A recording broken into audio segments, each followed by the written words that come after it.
welcome to Face to Face with me. I'm Daisy Anwar, in a program that brings the world to your screen and where we meet people who make a difference to our lives. Now, we're all aware of the IMF.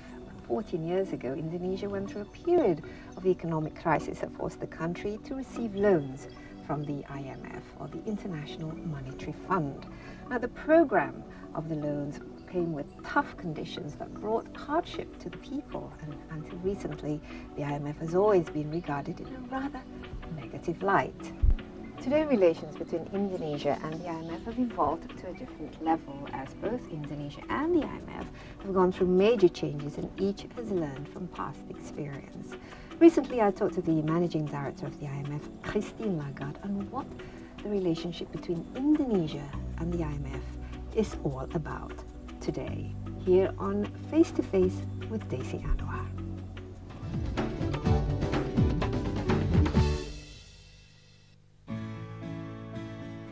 I'm looking forward to meeting Christine Lagarde, chief of the International Monetary Fund, not only because she's relatively new on the job, but she is the first woman to head the IMF. The opportunity comes during her visit to Indonesia as managing director. Lagarde herself has had a prominent career prior to leading the IMF. A successful international lawyer by profession, in 2007 she became the first woman in France to hold the post of finance and economy minister under the Sarkozy administration. Before that, she was Minister for Foreign Trade and Minister for Agriculture and Fisheries. Still, despite her stellar credentials, one imagines getting the top job at the IMF could not have been an easy ride for her, as the position had so far been held by a male, elected by an all-male governing board. Moreover, once elected, Lagarde had the not-so-easy task of restoring credibility and focus to the world body that was beset by sex scandals committed by her predecessor, Dominique Strauss-Kahn, that led to the shameful ending of his IMF career.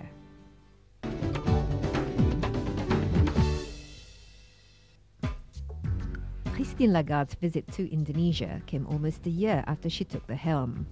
The last time a managing director of the IMF came to the country was over 14 years ago, when Michel Camdessus presided over the fund and when then-President Suharto was forced to turn Indonesia over to the care of the IMF, following the country's deep economic crisis in 1997-98.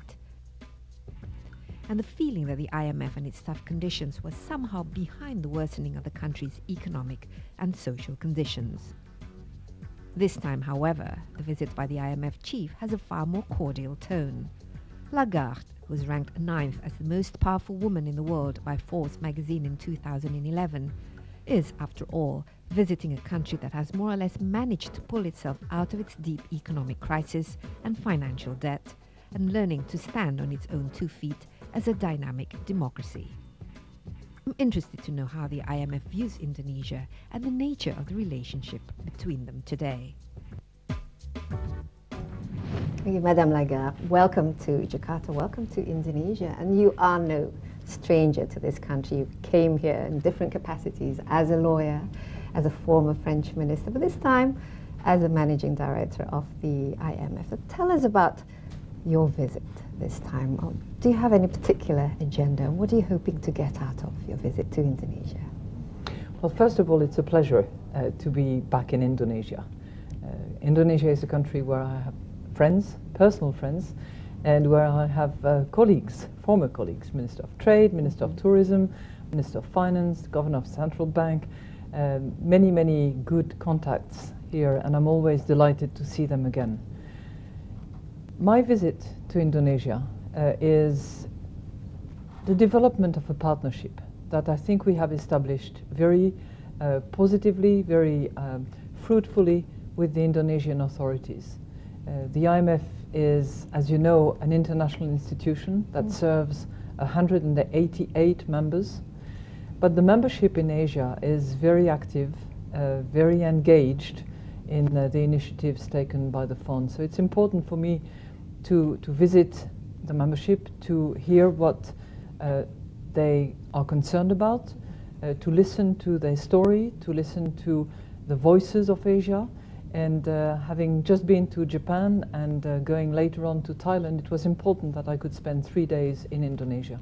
And you met with the President, could you perhaps share with us what exactly did you discuss, and anything specifically related to Indonesia and the relationships between the IMF and Indonesia? Indonesia is a strong voice as a dynamic emerging economy.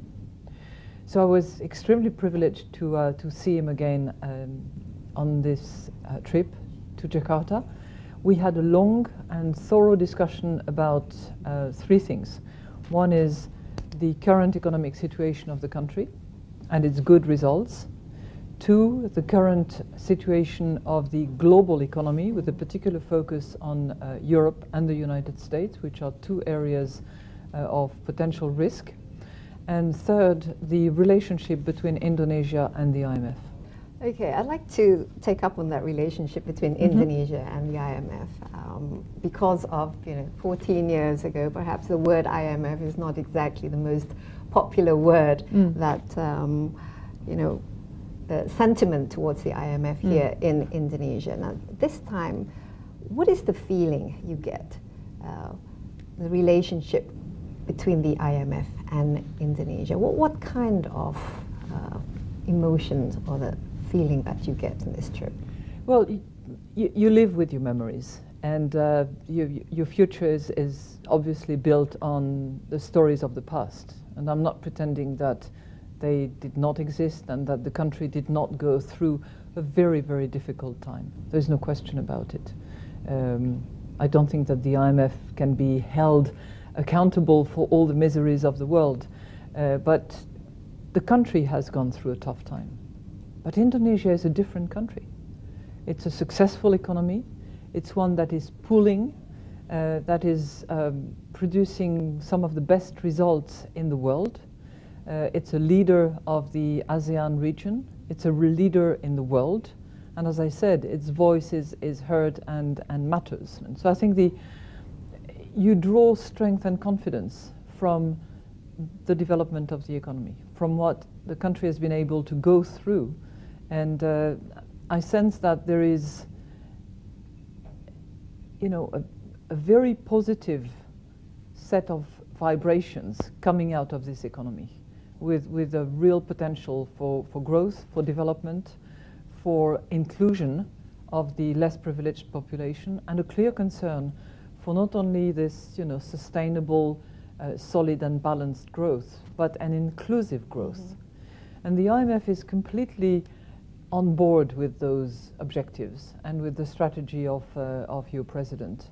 So, of course, there is, what we carry from the past, but there is that mutual determination to look ahead and to draw from the strength of this economy. So there is an evolution in the relationship between the IMF and Indonesia that you can see as Indonesia has evolved in the last 14 years and doing quite well in the economy. Yeah. So you can see that sort of evolution in the relationship. I can't speak for 14 years ago. 14 years ago, I was not at the IMF. I was not in politics. I was, in the corporate world, in civil society, if you will. But I can perceive from what colleagues are telling me that the relationship has evolved and that it is much more positive, much more constructive. I'm certainly here to listen, not to dictate. I'm here to learn, not to patronize, because your country has gone through a lot and has really headed in the right direction. It can teach a lot to other people.